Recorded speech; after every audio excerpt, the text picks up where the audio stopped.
Estudios Budistas, ratifico pues la actividad que estamos haciendo, que es un ciclo de conferencias sobre el budismo, pues de forma muy particular, dependiendo de el profesor que esté, del conferencista. Entonces, yo voy a poner a grabar un momento. No, Muy bien. no, Ya yo estoy grabando. Yo estoy grabando, Winston. ¿O grabas tú? perfecto, perfecto. Ok, ok. Entonces, bueno, Sensei, por la hora, bueno, ya son las, digamos, 20 minutos. Realmente tenemos una hoja de vida suya en la página web y está ahí, pues su centro está referido, su centro en Valencia, o sea que las personas interesadas pueden perfectamente referirse a nuestra página web y de ahí pues también a la página del Sensei Aigo en España, ¿no? Muy bien. Yo nada más, pues por fines, digamos, de conocimiento general, voy a leer rápidamente, digamos, un poco la reseña, y lo que dice es que el venerable Sensei Aigo Castro es maestro autorizado por la Escuela de Budismo Zen Soto del Japón, es fundador de la entidad religiosa Tradición Buda Dharma Zen Soto, reconocida por el gobierno de España y miembro de la Unión Budista de España.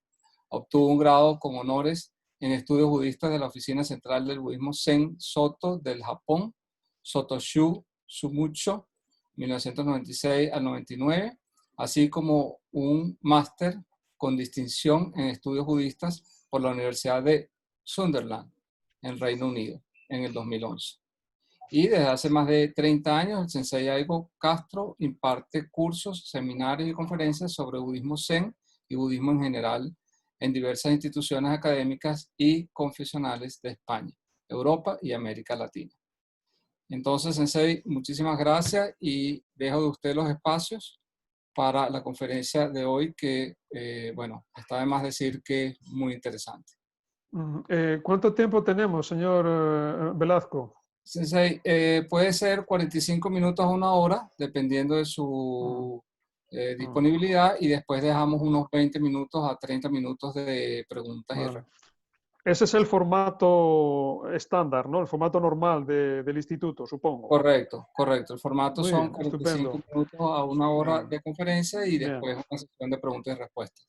Sí. de acuerdo, muy bien. Pues muchísimas gracias, señor Winston Velasco. Bueno, pues ante todo, mi más sincero agradecimiento y efusiva bienvenida y muchas gracias al señor Winston Velasco, que es el director como todos sabéis, del Instituto de Estudios Budistas Hispanos, que ha tenido la gentileza de invitarme a este ciclo de conferencias.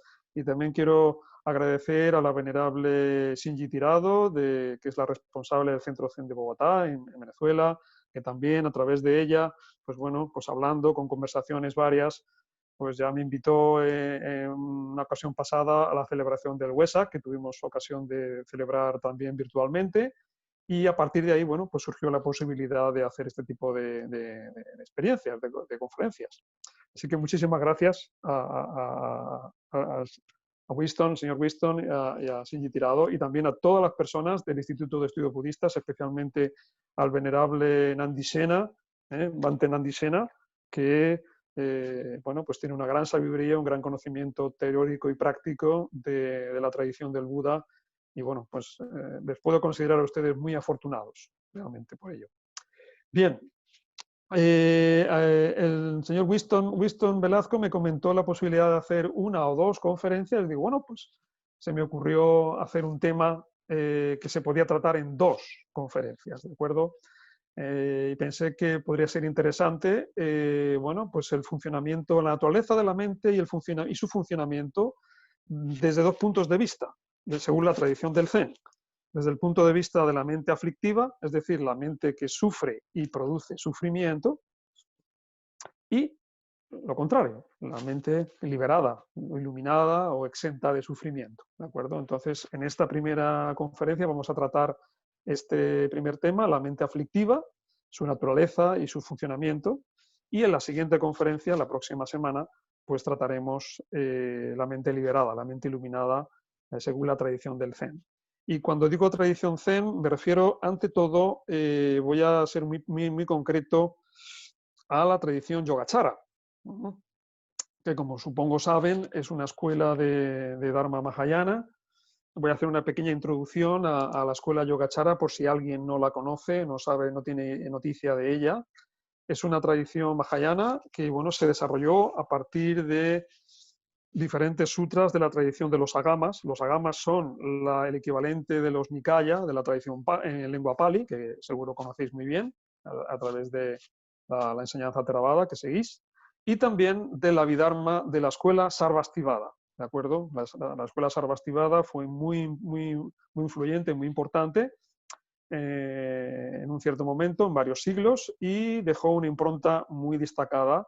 Desarrolló una serie de ideas muy interesantes que fueron retomadas más tarde por la tradición Yogacara y fueron reelaboradas por sus diferentes maestros y autoridades. La tradición Yogacara se basa, además de esta tradición textual antigua, original, se basa en determinados sutras Mahayana, entre los cuales me gustaría destacar pues, los sutras de la Prajna Paramita, es de la perfección de la sabiduría, el Samdhinirmochana Sutra, el sutra del desvelamiento del secreto o del misterio, en el que se describe muy claramente los diferentes temas clave de la tradición Yogacara, y por último el Lankavatara Sutra, que toca los temas también propios de la tradición Yogacara, pero desde una perspectiva eminentemente práctica.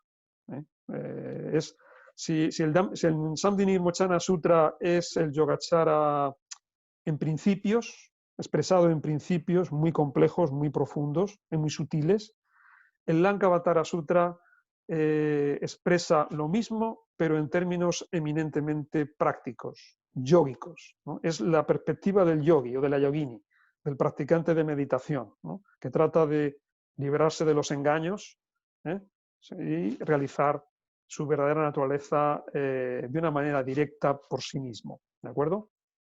Entonces, estos tres sutras fundamentalmente constituyen la base textual, pero a partir de ahí, diversos maestros, diversas autoridades, pues desarrollaron los principios que estaban señalados en los sutras de forma virtual, de forma incipiente, y me gustaría destacar en la India, pues a varios de ellos. El principal de todos es Maitreya, Maitreyanata, estamos hablando de finales del siglo III, mediados del IV, que se considera el fundador de facto de la tradición Yogacara. Unos autores hablan de que Maitreya era una persona humana, y otros le consideran el Bodhisattva Maitreya, nada menos, ¿no?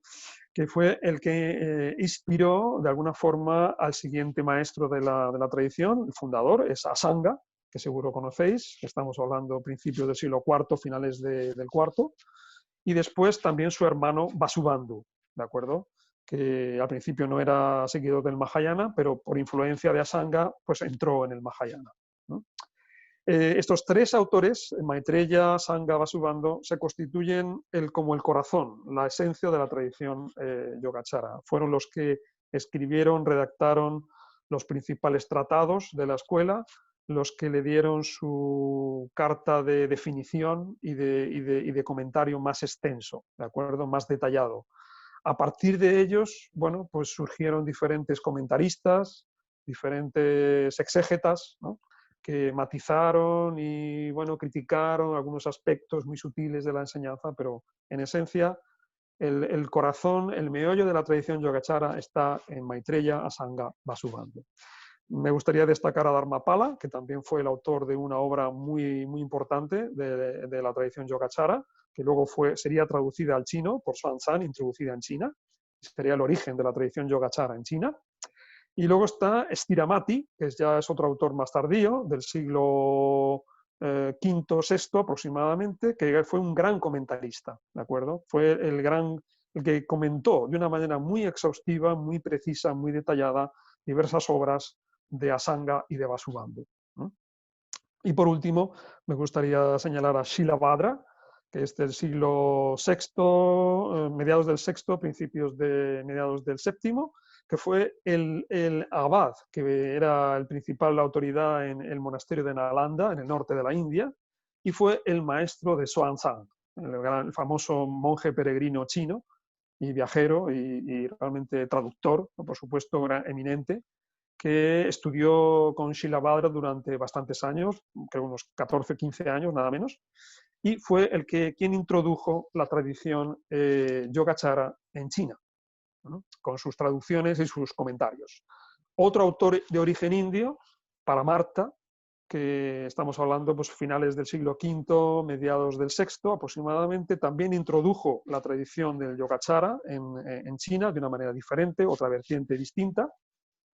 Y Paramartha es muy importante porque además de ser un gran traductor, un excelente traductor, además de Xuanzang y otros, pues hizo unas elaboraciones y unas interpretaciones muy interesantes de la tradición Yogacara que que ejercerían una gran influencia en el Zen, tanto en China, en Corea y en Japón. Y por último, me gustaría destacar la tradición Zen, cómo entró en contacto la tradición Yogacara con la tradición Zen, y se debió sobre todo a la influencia del Sutra del Lankavatara, el Lankavatara Sutra, que según cuentan diversas tradiciones biográficas, fue transmitido por el famoso y legendario Bodhidharma, que no se sabe muy bien si es un personaje histórico o mítico, pero bueno, para el caso realmente no es lo importante ahora. Fue quien transmitió el Lankavatara Sutra, una versión del Sutra, porque hay varias, a su inmediato discípulo Huike, que es finales del siglo V, finales del siglo VI aproximadamente, y también influyó toda la escuela del norte, la llamada escuela del norte de Chan chino, con grandes maestros, influyentes maestros que recibieron una gran influencia de la tradición Yogacara a través del Lankavatara.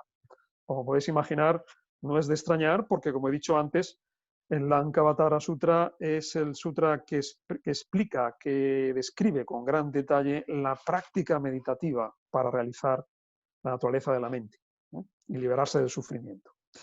Y también otro tratado muy importante es el Tratado de la Fe Mahayana, el Mahayana Sattvapada Sastra, que según algunos autores hablan de que fue una traducción de Paramartha y otros hablan de que fue Paramartha el autor realmente de esta obra, ¿no? Bueno, hay una polémica ahí con esto. En cualquier caso, Paramartha fue una persona, como he dicho antes, muy influyente, un maestro de gran influencia, porque con este tratado dio una interpretación muy interesante de la tradición Yogacara, del concepto de la conciencia de depósito, en relación con el concepto de el embrión del Buda, es decir, la potencialidad de ser Buda que todos tenemos, ¿de acuerdo? Él consideró que esta potencialidad de ser Buda y también la conciencia depósito, que es el origen del sufrimiento, anidan o están confluyendo en la misma mente, ¿de acuerdo? En este tratado se habla de esto. Y, curiosamente, este tratado ejerció una gran, y todavía ejerce, una gran influencia en los linajes chinos del Chan, en el Corea de la tradición del Son, y también, sobre todo, en la tradición Rinzai del Zen japonés. Con respecto a Dogen y a la tradición Zen Soto, que es la que yo represento, podría parecer que el Yogacara no tiene nada que ver, ¿no? con Dogen, ¿no? Porque no hay un vínculo directo, pero no es así, ni mucho menos.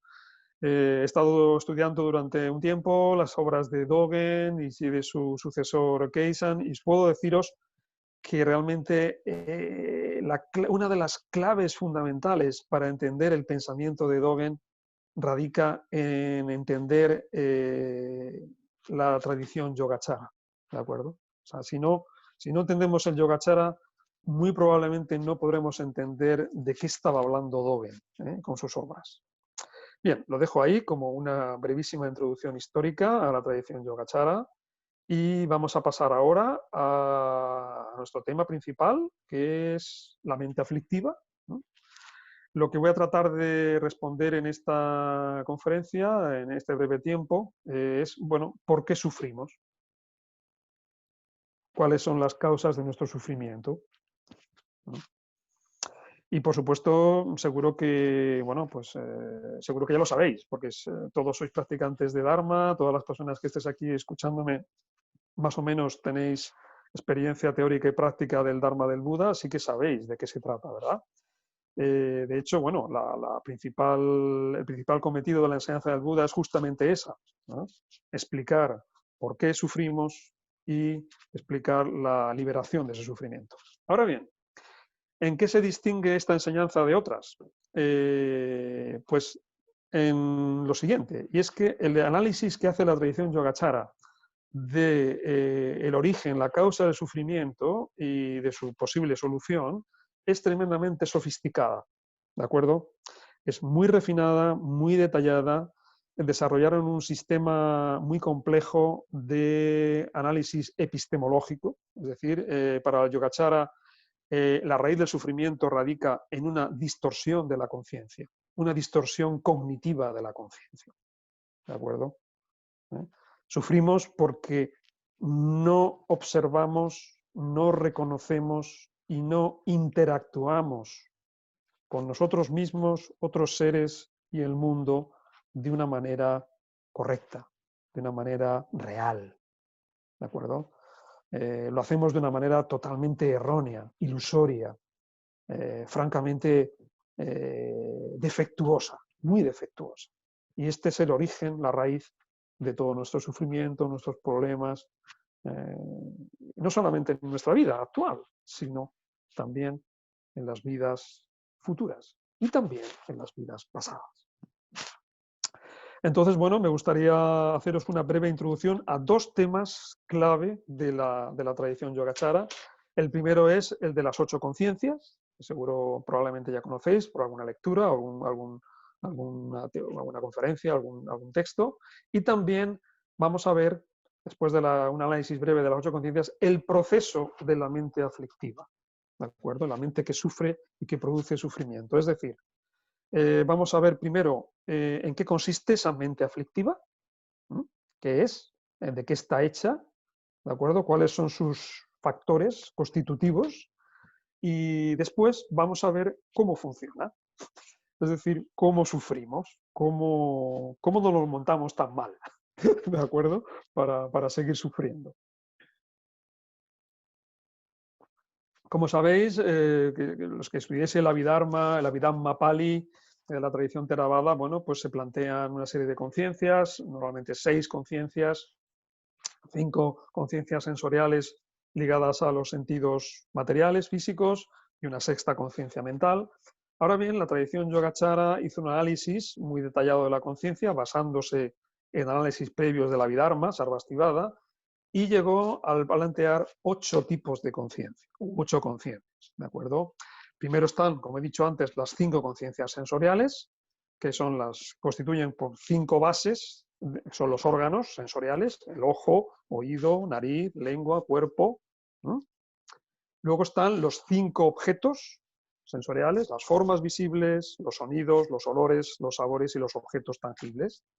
Y cuando un órgano y un objeto entran en contacto, ¿de acuerdo? Cuando se da la reunión de los 3 factores, órgano, objeto y contacto, se produce la conciencia sensorial correspondiente, ¿de acuerdo? Esto, bueno, no hace falta abundar en ello porque seguro que lo sabéis.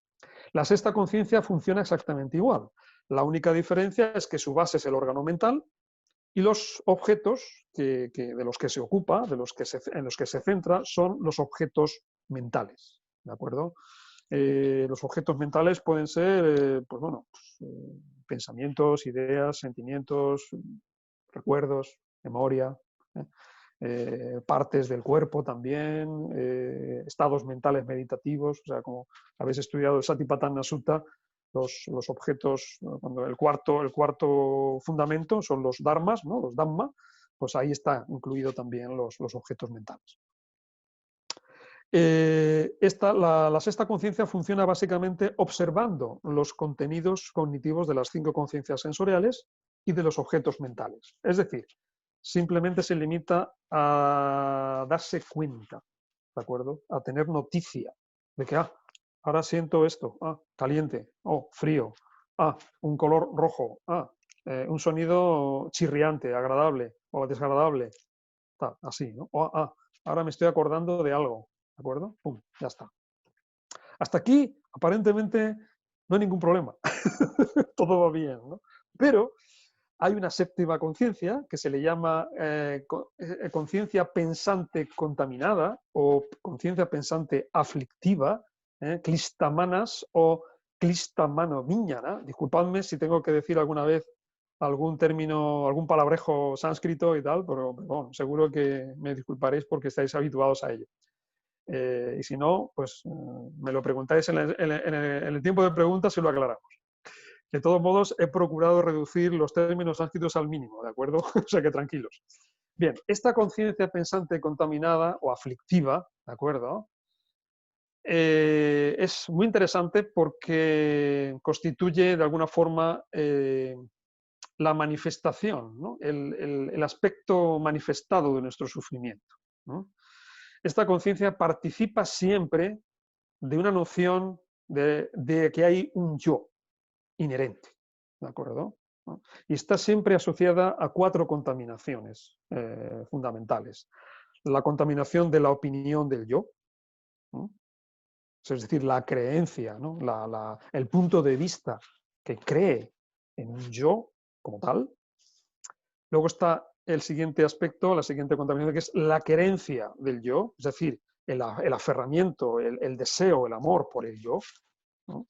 El tercero sería el orgullo del yo soy. Este orgullo, esta soberbia que nos sale en muchas ocasiones, ¿no? De yo esto, yo lo otro, yo tal, esto, ¿no? Y por último, la última contaminación es la ignorancia, o la percepción distorsionada de la realidad y del yo. Esta conciencia pensante contaminada, aflictiva, se halla presente en todo tipo de estados. Da igual si son estados saludables, perjudiciales o indeterminados o neutros, ¿no? Por decirlo así.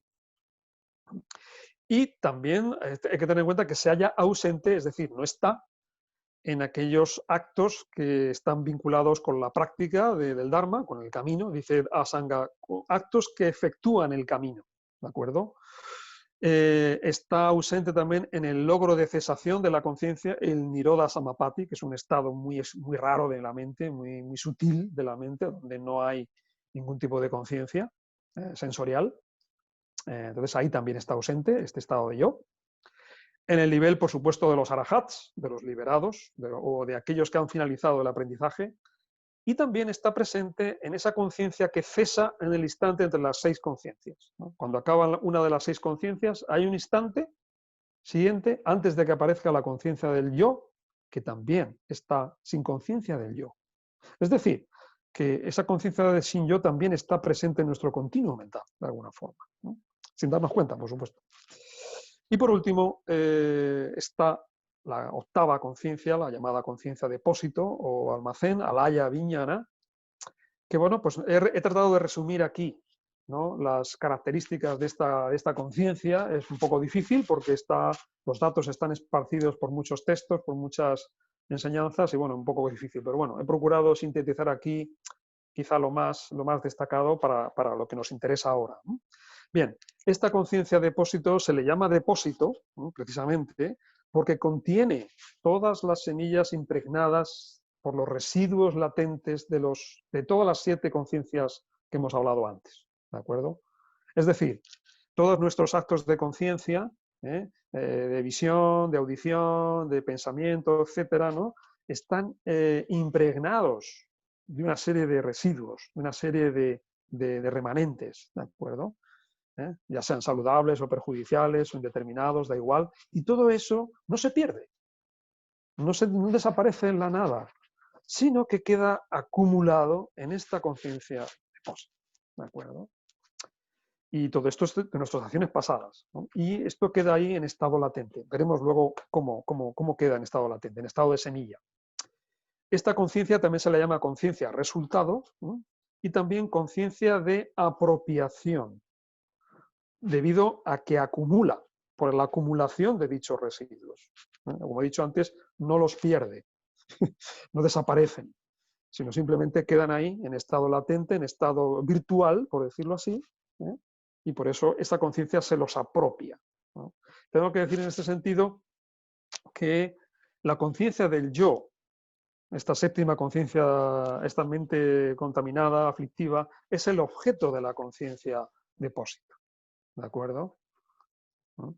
Es decir, la conciencia de depósito es la que está de alguna forma suministrando el combustible, el alimento, para que la conciencia del yo ignorante y que sufre, siga viviendo, siga perpetuándose.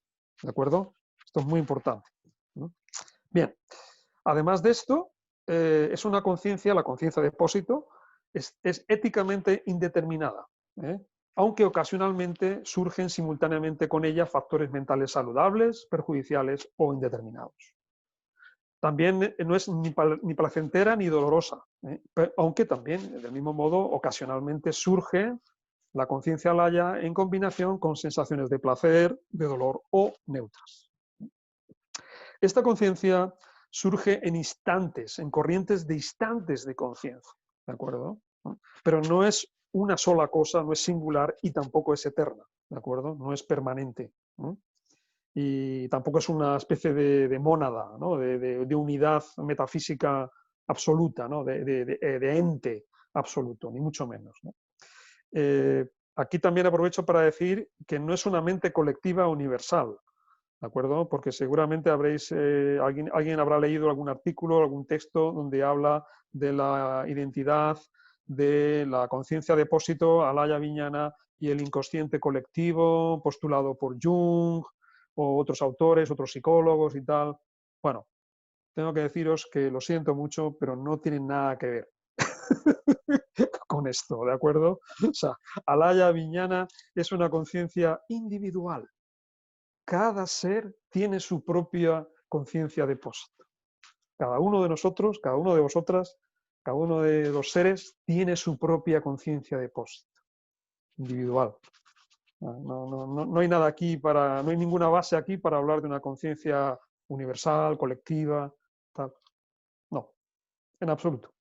Bien, esta conciencia depósito es la que produce la continuidad de instante tras instante en la vida presente y entre una existencia y la siguiente.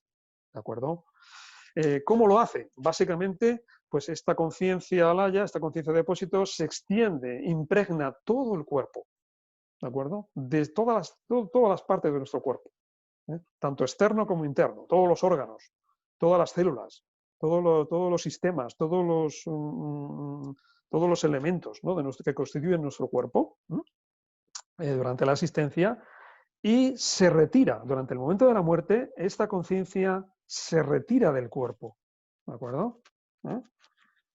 Y acarreando, transportando todo el registro del karma que se ha acumulado durante esa existencia y las anteriores, por supuesto, a la siguiente existencia, al siguiente renacimiento.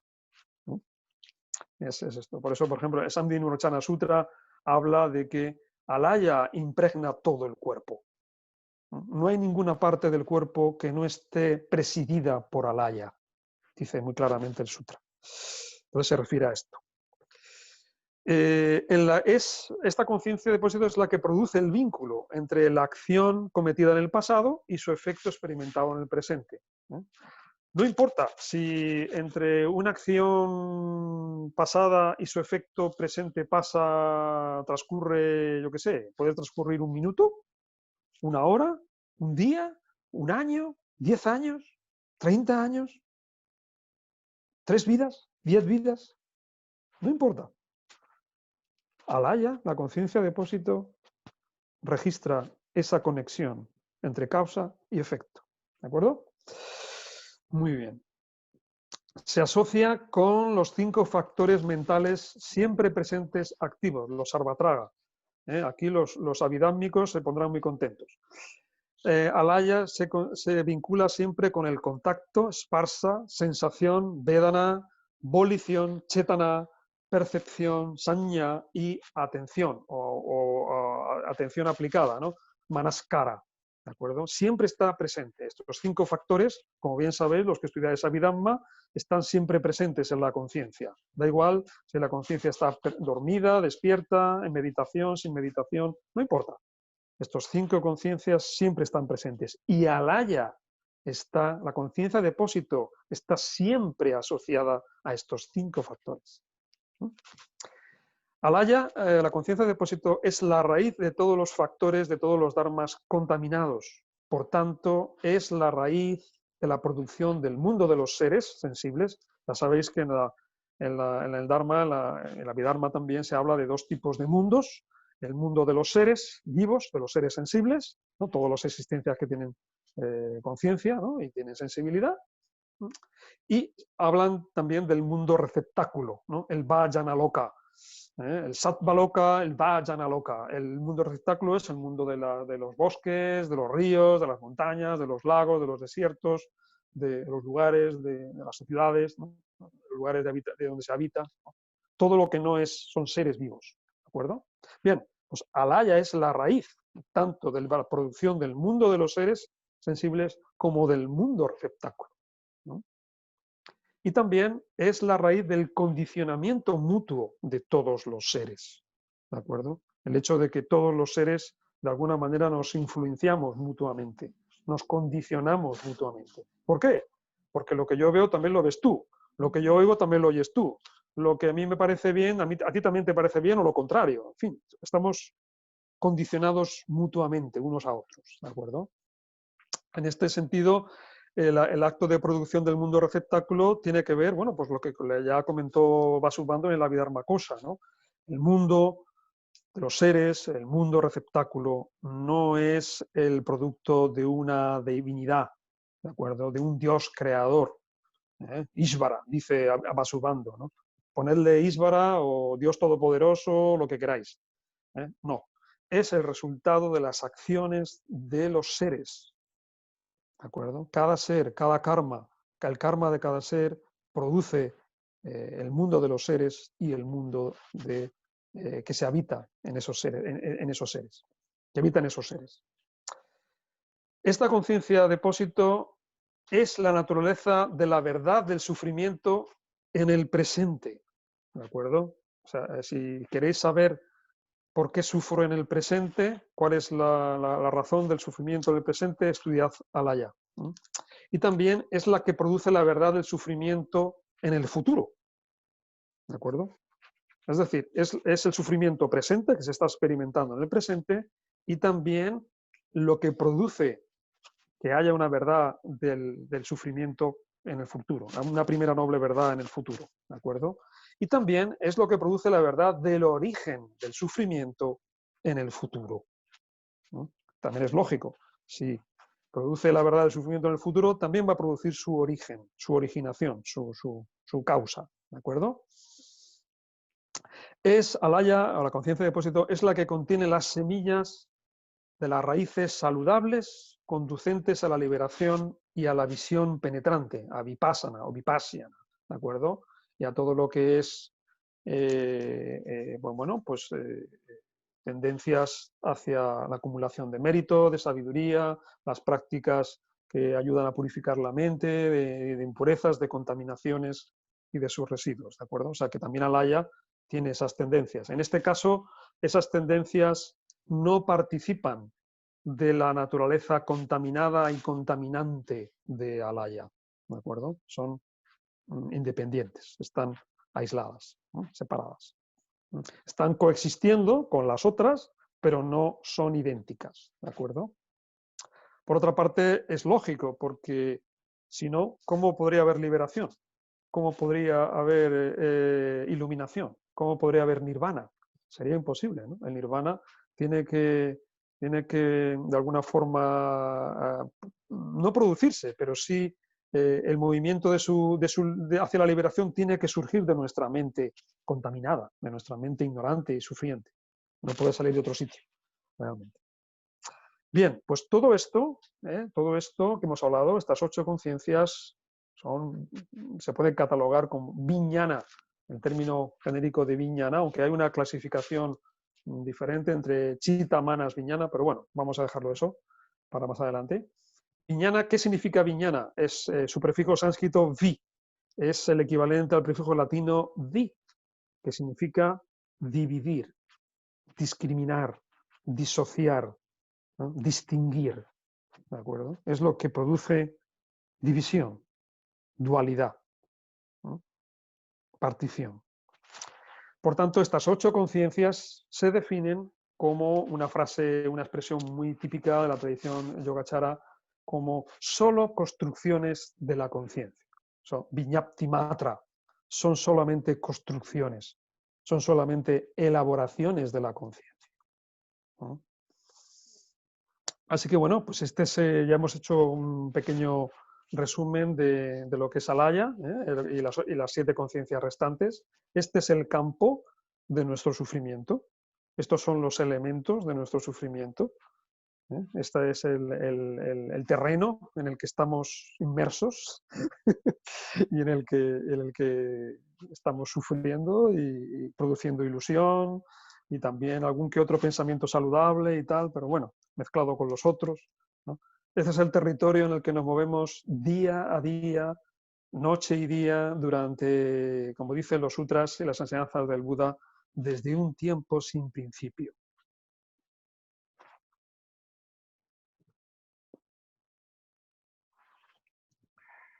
Bien, a partir de aquí vamos a ver el proceso de la mente aflictiva, ¿no? ¿Cómo funciona? Estas 8 conciencias, cómo se activan, cómo interactúan para producir nuestro sufrimiento, ¿no? La mente que sufre y que produce sufrimiento. Fundamentalmente hay un término muy importante en la tradición Yogacara, que es la construcción de lo irreal, abhuta parikalpa se llama, ¿no? Un término muy complejo, muy sutil, que bueno, se puede resumir básicamente esta construcción de lo irreal, esta elaboración de lo que es irreal, de lo que es falso, ¿no? Que no es verdadero, en 3 aspectos fundamentales. El primero es un movimiento de proyección, ¿de acuerdo? La conciencia proyecta objetos de conocimiento, objetos de cognición, de experiencia, ¿no? Pero al hacer esta proyección se produce un segundo factor, que es el de la disociación. Vijnana, ¿os acordáis, no? División. ¿Eh? Es decir, pero esta división no queda dentro de la mente, ¿de acuerdo? El sujeto no reconoce que es una división que hace él o ella dentro de su propia mente. No. Esta disociación considera a los objetos como externos a la mente, fuera de la mente. ¿De acuerdo? O sea, no tienen nada que ver, aparentemente, según este sujeto, con el sujeto que los produce. Están fuera, como si fueran entidades independientes, ¿no? Externas. Y por último, hay un tercer factor, un tercer movimiento, que es el de la apropiación de estos objetos. ¿De acuerdo? ¿No? Ya lo sé, esto es un juego de locos, es absurdo, pero somos así. Nos parecemos al famoso barón de Munchausen, era un personaje legendario de los cuentos alemanes y tal, ¿no? Que estaba metido en un hoyo, ¿no? El barón de Munchausen, ¿no? Y cuando le dijeron, pero barón, salga del hoyo, salga del agujero, y tal, pues empezó a tirarse de sus propios codos, ¿no? Y tal, a ver si salía, ¿no? Y tal. Pues eso, somos así, somos como el barón de Munchausen. Nuestra propia mente produce objetos, estos objetos los conocemos, pero los colocamos fuera, externos, y sentimos una especie de nostalgia por esos objetos que están fuera, como si fuera, esto me pertenece a mí, esto soy yo, lo quiero para mí. Resultado, esto construye la noción de un yo fijo, permanente, eterno, inmutable, independiente de todo lo demás, de todos los demás yoes, ¿no?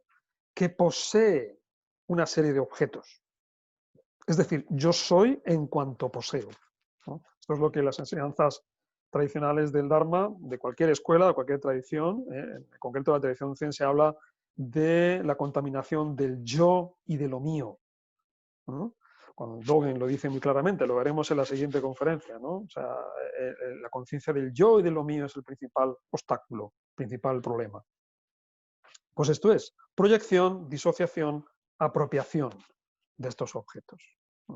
Este proceso produce lo que se llama una discriminación entre lo aferrado y el aferrador, ¿de acuerdo? O, si queréis, el objeto aferrado y el sujeto que aferra, ¿no? Gragia, grajaka, ¿no? Que son los términos en sánscrito, ¿no? Y esta es la conciencia que tenemos continuamente, ¿eh? Dividiendo continuamente. Hay un sujeto que aferra y un objeto al que me aferro, ¿de acuerdo? Y este proceso continuo produce lo que se llama la proliferación conceptual, ¿eh? Porque este proceso de discriminación entre un objeto aferrado y un sujeto que aferra está sostenido, está alimentado por todo un cúmulo de pensamiento imaginario, pensamiento falso, pensamiento totalmente ilusorio, ¿de acuerdo? Es como si nos creyéramos que la chica a la que la clavan la espada, el mago, se lo han clavado de verdad, ¿no? Y tal, ¿no? Es esto, ¿no? Esta proliferación conceptual, prapancha o papancha en pali, prapancha en sánscrito, es la que produce todo tipo de estados imaginarios, irreales, falsos, ilusorios, ¿no? Como dice el dicho famoso, es tomar una soga por una serpiente. Nos creemos que una cosa así enrollada y tal en el rincón oscuro de una habitación, debe ser una boa, debe ser una cobra. No sé, damos la luz y era simplemente una cuerda enrollada. ¿De acuerdo? Pues esto es. Esta proliferación conceptual produce, lo que bien sabéis, contaminaciones mentales, los klesa, y según la tradición Yogacara y también de la tradición Abhidharma Sarvastivada, produce sus residuos latentes, vasana, ¿de acuerdo? Son las impregnaciones que quedan.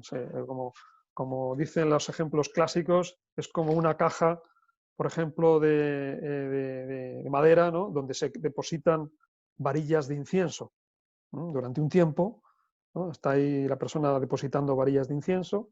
Cuando se acaba el incienso, la caja queda vacía, pero abres la caja y todavía huele al incienso que había ahí, ¿no? Es esto, ¿no?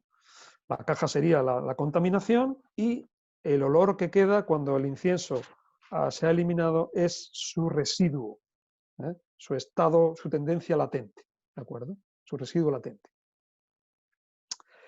Bien, hay tres tipos básicamente de tendencias de residuos latentes, ¿de acuerdo? Del lenguaje, del aferramiento al yo y aquellos que producen las causas de la existencia, o más bien de la reexistencia, del volver a existir de nuevo, ¿de acuerdo? Cuando hablamos de lenguaje, de residuos latentes del lenguaje, el Yogacara se refiere fundamentalmente a todo tipo de representaciones y de conceptualizaciones mentales, ¿no? Con respecto al cuerpo, por ejemplo, ¿no? Todo tipo, ¿no? Es grande, es pequeño, es bonito, es feo, es gordo, es flaco, en fin, lo que sea, ¿no? Del poseedor del cuerpo, este cuerpo es mío, me pertenece, ¿no? Yo soy este cuerpo, ¿verdad? Esto es un aferramiento muy clásico, muy común. Yo soy cuerpo, yo soy este cuerpo, ¿no? También hay representaciones sobre el que experimenta las experiencias del cuerpo y de la mente, sobre lo experimentado, es decir, los 6 objetos sensoriales, ¿no? Lo visto, lo oído, lo pensado, etc., ¿no? La experiencia como tal de la conciencia, ¿no? La conciencia visual, auditiva, etcétera, ¿no? Lo que uno se elabora, lo que uno imagina, lo que uno cree, ¿no? o construye. También representaciones sobre el tiempo, ¿no? Sobre el espacio o lo que se puede medir, ¿no? Representaciones mentales sobre el lugar de residencia, es decir, el mundo receptáculo, ¿de acuerdo? El mundo que vivimos, que habitamos. Y también representaciones del lenguaje, quizás sea la más común, ¿verdad? No nos damos cuenta, pero nuestro lenguaje está continuamente produciendo imaginaciones, está continuamente produciendo conceptos erróneos, conceptos, nociones falsas, continuamente, continuamente. Sin embargo, uno de nuestros aferramientos más comunes es al lenguaje, justamente, ¿no? Y a lo que consideremos que significa, ¿no? O que implica, ¿no? Y por ello, pues, generamos mucho sufrimiento tanto a nosotros como a otros seres. Bien, el residuo latente del aferramiento al yo básicamente consiste en la diferenciación extrema, ¿no? Fija, entre uno mismo y los otros seres. ¿De acuerdo? ¿No? Considerarse radicalmente distinto, diferente. Yo no tengo nada que ver con esa gente, ¿verdad? Es una frase muy común. No sé si en México o en Sudamérica lo dicen, yo creo que sí, ¿no? Yo no tengo nada que ver con eso. Aquellos son otros. Yo soy totalmente diferente. ¿No? Pues esto es un producto de nuestra imaginación, de nuestra conciencia de representación ilusoria. Y por último están los residuos latentes, las tendencias latentes que producen las causas de la reexistencia. Y entre ellas cabe destacar, bueno, pues ante todo nuestro deseo inveterado, vehemente, contumaz de seguir existiendo, ¿no? Fundamentalmente, ¿no? De seguir aquí, como sea, fundamentalmente, ¿no? Y bueno, pues también se debe también a otro tipo de procesos kármicos, ¿no? que no se han completado, que no se han culminado y nos impelen a seguir reexistiendo, ¿no? De alguna forma nos producimos una serie de ideas, una serie de creencias y seguimos ahí adelante. Esto también sucede en la vida presente, ¿verdad? Me siento obligado a acabar esto, me siento impulsado a continuar aquello y tal, ¿no? Niño, tienes que seguir el oficio de tu padre y cosas de estas, ¿no? Y tal. Bueno, pues también existe eso de una existencia a la siguiente, y a la siguiente, a la siguiente, a la siguiente. Bien, estos residuos latentes, estas vasana, tienen una relación muy peculiar, muy curiosa con las semillas del karma, bija. ¿Os acordáis, no? La conciencia de depósito se le llama depósito porque acumula todas esas semillas, es decir, los residuos, los restos de las experiencias pasadas, ¿de acuerdo? Entonces, estas semillas de karma se impregnan por los residuos latentes y los residuos latentes impregnan a las semillas de karma. Es decir, es una impregnación recíproca, ¿de acuerdo? Es decir, las tendencias latentes, causa, impregnan las semillas del karma como efecto, ¿de acuerdo? Y las semillas del karma, causa, producen contaminaciones y sus residuos latentes, efecto, ¿de acuerdo? Así. Es una especie de círculo vicioso, ¿no? De proceso sin principio ni fin, que está continuando ahí de una manera, pues eso, hasta que no nos demos cuenta y hagamos algo para remediarlo, como dice Vasubandhu en una de sus obras, en el Trímsika, la corriente de la conciencia depósito continuará fluyendo sin parar, como el torrente de un río desbocado. Esto es lo que podemos decir de la originación del sufrimiento, de las causas, del proceso, insisto, desde un punto de vista cognitivo, ¿de acuerdo? Experiencial, intraceptivo, cognitivo, de conciencia, ¿de acuerdo? Pero claro, no nos damos cuenta. Seguimos habitualmente en la conciencia que divide, en la discriminación, en la conciencia discriminativa de un sujeto que aferra un objeto aferrado, ¿de acuerdo? En la construcción de lo irreal. Bueno, pues espero que haya sido suficiente el tiempo. Señor Winston ya me dirá cuánto tiempo me queda. Y bueno, esto es lo que podía deciros sobre el tema de la Bueno, mente entonces, aflictiva. Sí, dígame. ok, no, está muy bien. Sensei, no, Perfecto. si por tiempo hay, si Yo creo que está usted bien así. necesita más Yo creo que tiempo, está, adelante.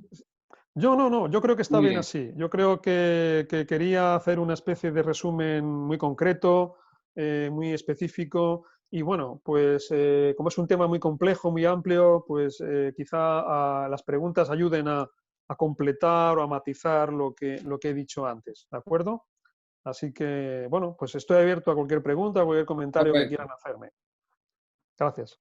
Perfecto. Entonces vamos a abrir la sesión de preguntas y respuestas. Muy, Muy bien. muy interesante la conferencia. Gracias. Las preguntas las pueden hacer vía chat. Yo las leería para las personas que después vean el video porque no queda grabado el chat. Entonces Ujú, yo las ujú. leería Muy y bien. la persona que quiere el micrófono, adelante, tiene el micrófono y la puede hacer directamente al sensei. Muy bien, perfecto. Algo, por favor. Muchas Ok. gracias, Entonces, Winston. Muchas gracias.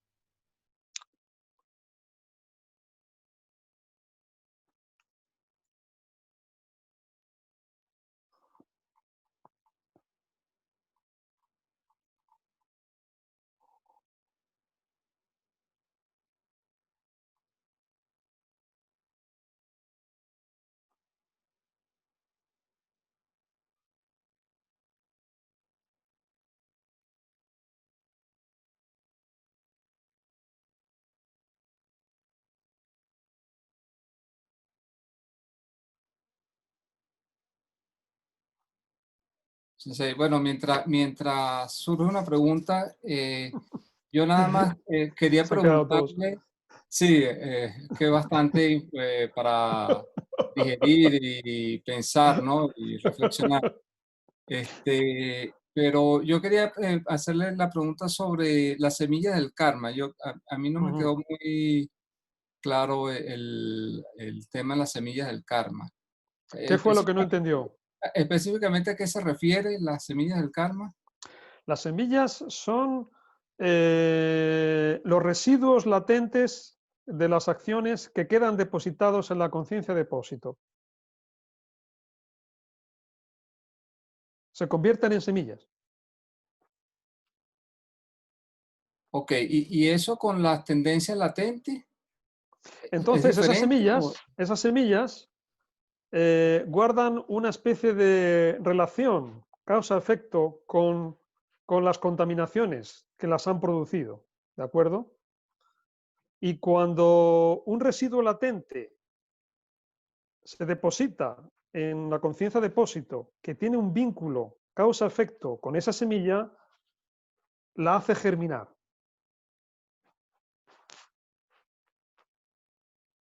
Por ejemplo, eh, un estado mental de enfado, ¿de acuerdo? Enfado. Me enfado con alguien y tal, le insulto y tal, le digo malas palabras, incluso puedo golpearle y tal, ¿no? Entonces, ese estado de enfado, de agresividad, de cólera, deja un residuo en mi continuo mental que se deposita en la conciencia depósito, ¿de acuerdo? ¿No? Y cuando cae en la conciencia depósito o se guarda ahí, se convierte en una semilla, ¿de acuerdo? Entonces, cuando vuelvo otra vez a ver a esa persona que me provocó esa cólera, que me provocó ese enfado, probablemente vuelva otra vez a insultarle y a pegarle. ¿Por qué? Porque esa semilla va a activar en mí el estado mental nocivo del odio, del enfado. ¿De acuerdo? Y entonces, otra vez, después de haberle insultado, de haberle pegado, vuelvo otra vez a acumular un residuo latente en la conciencia de depósito que se convierte en semilla. Y que otra vez, cuando vea a esa persona o personas parecidas que me provoquen enfado, pues volveré a repetir otra vez la acción. ¿Lo tiene claro ahora? sí, sí, cómo no. Ok, Claro. muchas gracias. Sí. Hay una pregunta, Recuerde, sí, señor Velasco, estamos en el mundo de la mente dualista, de la mente que cree que es otro el que me produce el enfado. ¿De acuerdo? El enfado no lo tengo yo, ¿m? Lo tiene el otro. ¿Lo entiende? Ok, Claro, ok. la Entendido. mente dualista produce objetos que coloca fuera, ¿eh? Los disocia, ¿de acuerdo? Es un proceso de disociación. ¿Mm? Proyección, disociación, apropiación. Es común, ¿verdad? En las conversaciones, ¿no? ¿Eh? Fuiste tú el que me provocaste. Fuiste tú el que me hiciste enfadar. Fuiste tú, por tu culpa. Yo no he hecho esto. ¿Verdad? Es muy común. Todos los días lo hacemos. Todos los días. A cada momento. Pero no nos damos cuenta de que ese proceso está basado en la construcción de lo irreal, ¿no? Un proceso de proyección, colocamos los objetos fuera, nos disociamos de ellos, los colocamos como fuera de la mente y luego queremos apropiarnos de ellos, o bien rechazarlos, apropiarnos, es decir, jugar con ellos, ¿de acuerdo? Como si fueran piezas de ajedrez, ¿no? Es esto, es este el juego, básicamente. Ok, Pero no nos damos cuenta de que ese juego tiene unas consecuencias, deja unos residuos que producen, que sirven de causa otra vez para que siga otra vez produciéndose ese proceso de discriminación de la mente y los objetos allá afuera. ok, correcto. Ok, está Bien, bien. Ok, vamos a gracias dar por su pregunta. ahorita Gracias. oportunidad. Entonces, hay una pregunta, pero la persona no entró con su nombre y dice, ¿de dónde proviene la tradición Yogacara? ¿Existe algún texto en español de esta tradición? Bueno, la tradición Yogacara, como he dicho al principio, proviene de las enseñanzas del Buda, que luego fue elaborada por diversos maestros de la India, Asanga, Vasubandhu, Maitreya, etcétera, los he mencionado antes. Y bueno, pues se basa también en sutras Mahayana, Sandvinimochana Sutra, Lankavatara Sutra, algún sutra de la Prajna Paramita también, sirve de base. Y bueno, textos en español, francamente, hay muy poco de calidad, ¿de acuerdo? ¿No? En inglés sí, hay bastantes textos en inglés que pueden servir de base. Hay muy buenos estudios, muy buenas traducciones. Realmente en inglés sí que hay material de calidad y en francés también. ¿Eh? Pero en español, lamentablemente, apenas conozco material fiable, realmente. Traducciones así un poco, bueno, populares o amateur, sí hay, pero francamente no, no las considero realmente recomendables. Ok, ok. Hay una pregunta de Mabel Oriana que Mm. dice, gracias por la conferencia. Me gustaría saber qué lugar tiene, tienen los sufrimientos causados por sistemas injustos de opresión por la violencia institucional. Y con Mm. base en esto, ¿qué papel debería cumplir el budismo en relación a ayudar a liberar a los seres de este sufrimiento que evidentemente no es ilusorio ni real? Gracias, Mm. saludos desde Colombia. Muy bien. Bueno, es una pregunta muy compleja, muy, con un fuerte contenido político y social, ¿no? Mm. Pero puedo decirle a Anabel que esos sistemas institucionales de opresión a los que habla, si se toma el trabajo de analizarlos bien, ¿en qué consisten? En personas, en mentes, en conciencias. Y si ahondamos más en el análisis, muy pocas conciencias, tal vez una o dos o tres. Es decir, que piensan, que hacen, que elaboran la ideología. ¿Me explico? El resto de la gente lo sigue ciegamente, por intereses económicos, vitales o otros, ¿no? Entonces, yo la sugeriría a Anabel que estudie los momentos en los que la humanidad ha eliminado sistemas de opresión. ¿Qué ha hecho? Deconstruir la ideología que sostiene ese sistema. Es decir, el sistema de construcción de lo irreal que ha mantenido ese sistema. ¿De acuerdo? ¿Eh? ¿Por qué ya no hay comunismo en la Unión Soviética, en Rusia? porque el sistema realmente ideológico se desmoronó, realmente. No tenía fundamento. ¿Por qué no tenemos ahora un sistema medieval, como de estamentos medievales, como había en la Edad Media, ¿no? Con sacerdotes, caballeros, plebeyos? Porque ese sistema ha perdido validez, ya no sirve, su estructura realmente no se corresponde con la naturaleza humana. ¿No? ¿Entiende? O sea, que yo creo que es importante fijarse en la raíz. ¿Eh? Yo creo, francamente, que para acabar con un sistema de opresión institucional hace falta deconstruir y desactivar la ideología que lo sostiene. ¿De acuerdo? Cuando uno hace eso, entonces, es cuestión de tiempo. Ese sistema caerá. ¿No? Eso lo mismo pasa con nuestro sufrimiento personal, individual. Si yo dejo de alimentar mis ilusiones, mis engaños, ¿no? Mis construcciones totalmente absurdas y fantasiosas, que yo creo que son reales y que son posibles, si dejo de hacerlo, entonces dejo de sufrir. Pero hay que ser valiente, ¿no? Hay que ser muy valiente, muy audaz para hacer eso, realmente. Porque si yo me limito simplemente a atacar a la manifestación externa de esa opresión, no conseguiré nada, realmente. Conseguiré, sí, sustituir una opresión por otra, que es lo que suele suceder, realmente. ¿No? En China, por ejemplo, acabaron con el sistema feudal de emperadores y ¿qué instituyeron? Otro gobierno totalitario, como el del Imperio Chino.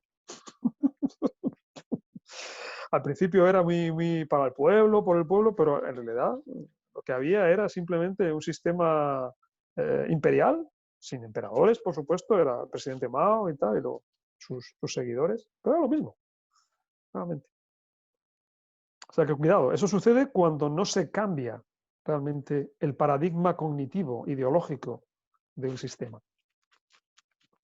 No sé si he contestado a la pregunta, pero yo creo que la base está ahí. Bien. Hay una pregunta Añadiría, sí, perdón, sí, no, adelante, señor Velasco, adelante. añadiría una cosa. Es muy importante también tener en cuenta que con qué motivación se hacen las cosas. Es fundamental. ¿Eh? Si yo trato de derrocar un sistema institucional injusto, con una mente cargada de odio, de resentimiento, de espíritu de venganza y de agresividad, yo francamente tengo dudas de que uno consiga su objetivo, realmente. Probablemente sí, se consiga, pero ¿a qué precio? ¿Qué consecuencias va a haber de eso, realmente? ¿No? O sea que, cuidado. ¿No? Si yo quiero realmente destruir a un enemigo que tiene una serie de armas determinadas, para empezar, tengo que darme cuenta de que no puedo ser como él. O sea, es absurdo. Tengo que cambiar, totalmente diferente. Mi motivación tiene que ser completamente diferente. ¿No? Y mis acciones también. Sí. Ok, hay una pregunta de Beto Molina que dice, ¿qué autor recomendaría para iniciarse y ahondar en este tema central del budismo?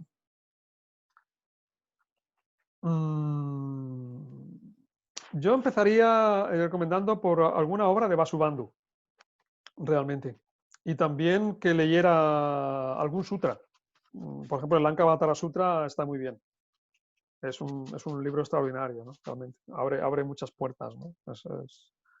Es una obra realmente muy estimulante. Sobre todo si esta persona, este interlocutor, practica meditación y tal, realmente va a ser algo realmente muy bueno, muy positivo. Y también puedo recomendarle alguna introducción al Yogacara, ¿no? Hay varias que están en inglés y son bastante buenas, realmente.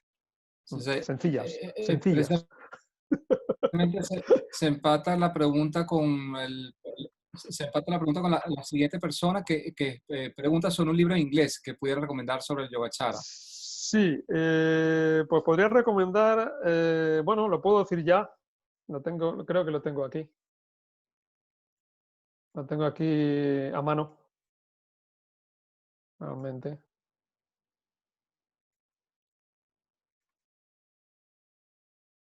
Es una obra preciosa.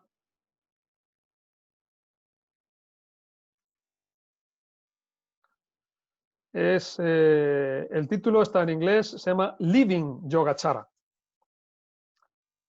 Living Yogacara, An Introduction to Consciousness Only Buddhism,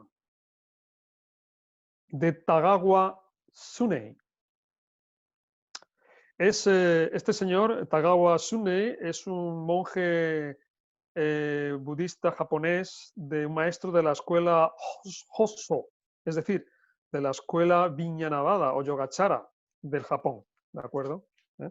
Porque la tradición Yogacara Vijnanavada, como ya he dicho antes, se difundió por China y pasó de China a Japón y a Corea, ¿no? Por varios maestros.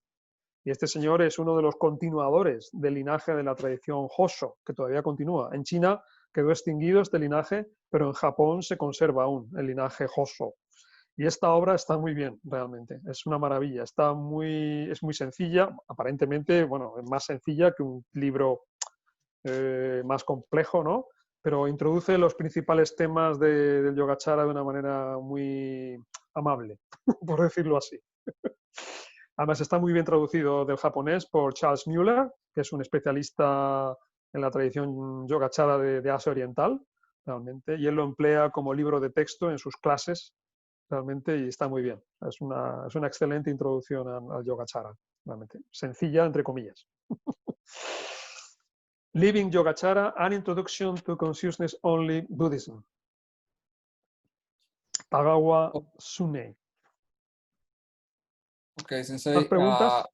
Hay una pregunta de Rosa, hay un par de preguntas más. Rosa dice, ¿cómo desapegarse o transformar los estados mentales nocivos? Bien, de eso hablaré en la siguiente conferencia.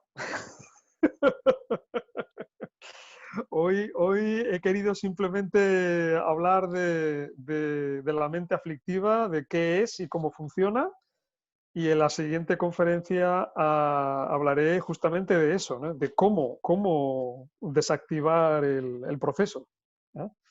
Pero básicamente puedo decir que es un proceso, bueno, pues gradual, en la que conviene, ante todo, hacer una introspección, ¿no? Es una introspección, una observación profunda de la conciencia, de la mente, ¿de acuerdo? ¿Qué contiene mi mente? ¿No? Y como suelo decir, hacer un trabajo de discernimiento, de saber diferenciar qué estados mentales son saludables, qué estados mentales son perjudiciales, ¿de acuerdo? Porque gran parte de nuestro sufrimiento radica en que no sabemos discernir qué es saludable, qué es perjudicial, ¿no? Qué me beneficia, qué me perjudica, ¿no? Desde el punto de vista cognitivo, emocional, ¿de acuerdo? Profundo. Entonces, se hace un análisis muy claro, eso las enseñanzas del Buda, el Abhidharma puede enseñarnos de una manera muy clara. Hay un análisis muy detallado, el Yogacara tiene unos análisis muy detallados de los factores.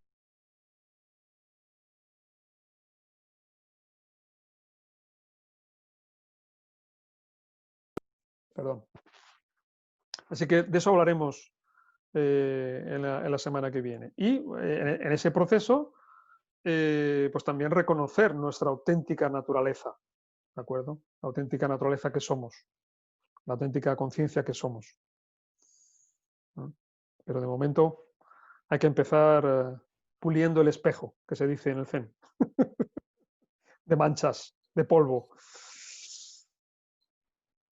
Ok, entonces tenemos una pregunta más y dice, cuando habló esta es de Isabela Guerrero, cuando habló de la conciencia residuo que impregna todo el cuerpo, ¿significa que los órganos y las células guardan memorias? Sí, efectivamente, efectivamente. La conciencia de depósito impregna el compuesto psicofísico, ¿de acuerdo? Tanto las conciencias como el cuerpo. ¿No? El cuerpo, sí, sí. Todo, los órganos, las células, todo conserva, más que conserva el impacto, el reflejo de los estados emocionales y mentales, ¿de acuerdo? ¿No? O sea, lo absorbe y lo retiene. Sí, sí, así es. Por eso, por ejemplo, uno de los términos clave del Yogacara y en el Zen, que se describen en el proceso de transformación de la conciencia, o de conciencia de sufrimiento a la conciencia liberada, es la transmutación o la transformación de la base, asraya, y la base significa cuerpo-mente, ¿no? Juntos, en unión, ¿no? En interrelación, en interrelación, ¿de acuerdo? O sea, no dice solamente mente, no, sino que se habla de cuerpo también. Ok, Sensei. Bueno, no sé, Alina, creo que había una pregunta. A ver, lo que pasa es que no... Sí, ah, quizá mejor si la digo, porque si no, sí, no me perfecto, puedo decirla. Sí, muchas perfecto. gracias, Sensei Aigo, por su sensibilidad.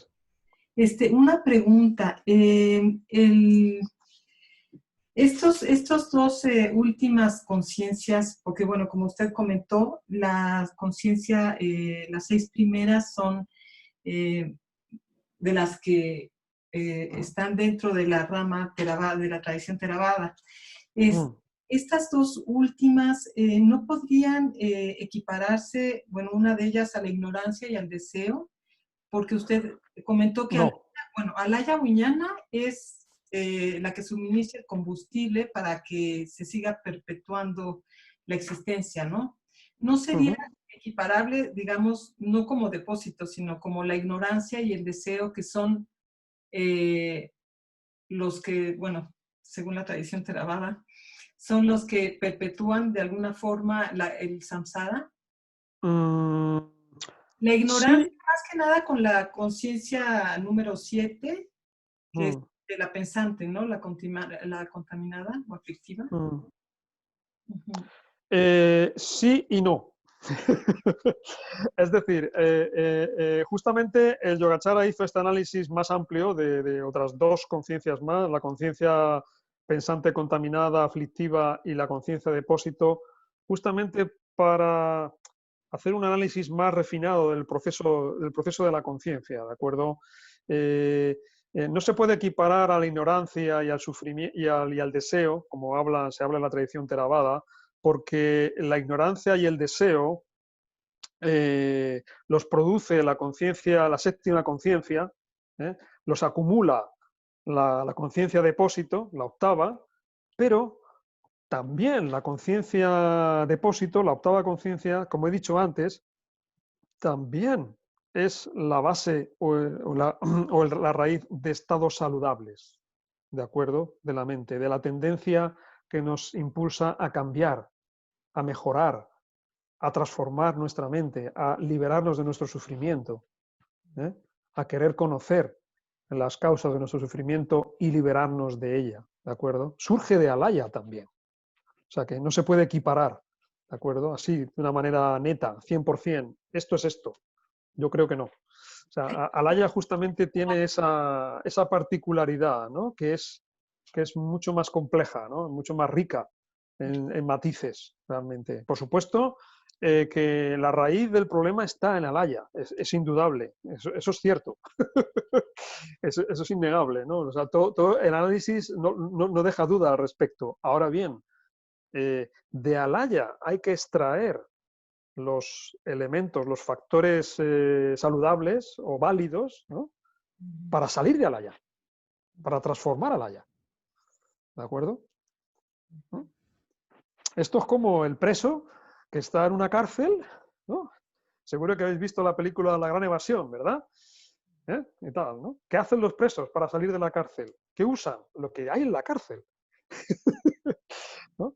El material que encuentran en la cárcel, los horarios que encuentran en la cárcel, los compañeros y otros presos que encuentran en la cárcel, en fin, hacen todo un estudio, todo un análisis detallado de la cárcel, de los horarios, de las costumbres y tal, y aprovechan ese conocimiento para salir de la cárcel. ¿Entiendes? Pues Alaya es igual. Alaya es como una cárcel. Es nuestra cárcel privada, nuestra cárcel personal. Pero dentro de esta cárcel en la que estamos, también hay los elementos para salir de ella. Esta es la paradoja de Alaya. Sí, como si fuera un receptáculo, como una memoria, se puede decir. Claro, la memoria forma parte de Alaya. De todos modos, con la memoria hay que tener cuidado con la memoria, porque cuando hablamos de memoria, perdón, cuando hablamos de memoria, no estamos hablando de datos exactos de acontecimientos que pasaron. Estamos hablando de las construcciones ilusorias de esos datos de experiencia, de las representaciones que yo me hago de lo que viví. ¿Me entiendes? O sea, que no estamos hablando realmente de memoria en estado puro, estamos hablando de una representación, de una invención de lo que sucedió. Y eso, bueno, la psicología ordinaria convencional lo reconoce. La memoria inventa, la memoria cambia, sustituye, añade, quita cosas, datos. O sea, no es fidedigna realmente. La memoria, yo creo que sería más correcto hablar de una especie de reconstrucción de la memoria, o memoria reconstruida. De todos modos, nuestra memoria, como bien sabe, es muy frágil, ¿verdad? Exacto, sí, sí, sí, Muy no. Se trata de memoria de cuántas cosas no nos acordamos en esta misma vida. claro. El Buda recordaba todas sus vidas anteriores, todas las vidas anteriores de sus discípulos, de aquella persona que tenía delante, decía, mira, tú fuiste esto, aquello, aquello, tal. Como bien sabe, la noche de su eliminación, el Buda reconoció sus vidas anteriores, las vidas anteriores de otros seres. Realmente para él el conocimiento de las mentes de otros y de las vidas de otros era pan comido, era muy fácil. ¿Por qué? Porque su mente, la mente de los Budas, no tiene proliferación conceptual. ¿No? Nisprapancha, sin proliferación conceptual. Es la mente de los Budas y de los Arahats. No hay proliferación conceptual. Por eso no hay imaginación. Hay datos exactos de la experiencia. Nada más. Solo eso. Sí. Bueno, en general, como comentaba también, que no era permanente ni un ente absoluto, ¿no? Y que es en combinación con las sensaciones que impregna todo el cuerpo, es por eso que llegué a pensar en esa posible equiparación con la ignorancia, porque la ignorancia, pues, es algo que se encuentra latente, ¿no? En todas nuestras acciones, sean sanas o insanas, ¿no? Pero se encuentra en todo, o sea, de alguna forma podría decirse que no es que impregne la ignorancia, pero sí surge en cada conciencia. También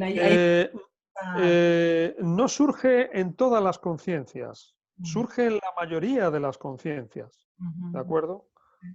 Como he dicho antes, la séptima conciencia, la conciencia pensante contaminada o aflictiva, se halla presente por doquier, en todo tipo de estados, saludables, perjudiciales, neutros y tal, pero no se halla presente, es decir, se halla ausente en una práctica en la que, por ejemplo, imagínese, ¿no? Usted está en un estado de samatha, de vipassana profundo, ¿no? O sea, estable, perfecto, ¿no? Ahí no hay conciencia, séptima conciencia.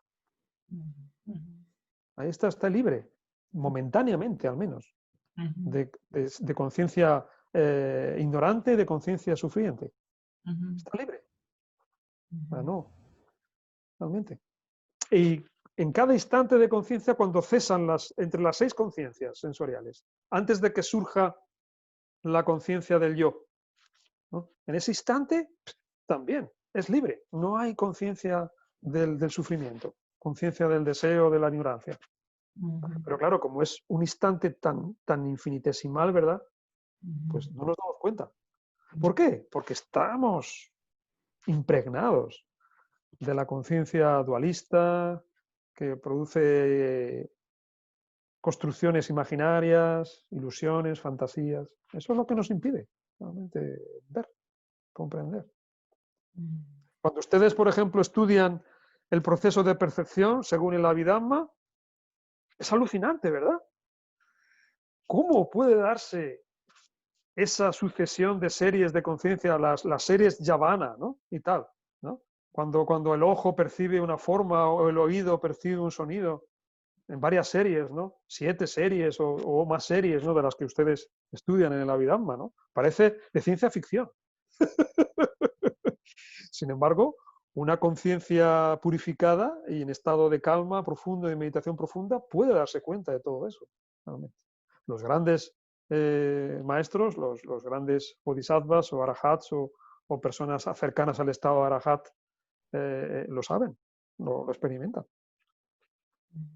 Todo depende del punto de vista en el que uno está. Muy bien, muchas gracias, maestro. Gracias a usted. Muy bien. Bueno, ok. Sí, entonces, bueno, creo que no hay más preguntas Muy y bien. por ahora entonces quedamos para la próxima conferencia, el próximo miércoles. Muy bien. Creo que no sé si Marina iba a decir algo con respecto a... Sí, bueno, bueno, por supuesto que queda grabado en YouTube, en el canal de YouTube. Uh-huh. Y Imagino que quedará las grabado personas que no pudieron desde que asistir empieza la hoy. conferencia, ¿no? desde que empieza la conferencia, Sensei, de verdad que Sí, sí, sí, por muchísimas gracias. supuesto. No los Por intentos supuesto. fallidos, ¿no? De conectar y esas No, cosas, ¿no? de hecho puedo No, no cerrarlo se ahorita, preocupe. pero quería Muy bien, agradecerle muy bien. por la conferencia extraordinaria, me Muchas gustó gracias. muchísimo. Y bueno, y a todos también recordarles que bueno, el próximo miércoles tendremos de nuevo al Sensei Aigo. Esta conferencia va a estar en YouTube para los que lo quieran volver a ver o las personas que quieran que ustedes la vean, pues pueden invitarlos a que nosotros les pasamos el link y va a estar en nuestras redes. Y también invitarlos para, bueno, la semana que viene tenemos la del Sensei Aigo el 23, el miércoles, y para los que no se hayan inscrito y estén interesados, también hay una charla el viernes 25.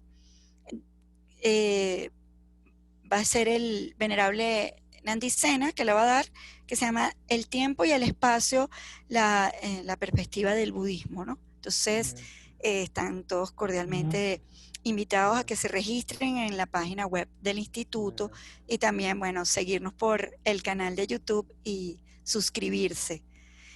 Y Sensei, una sola cosa, hace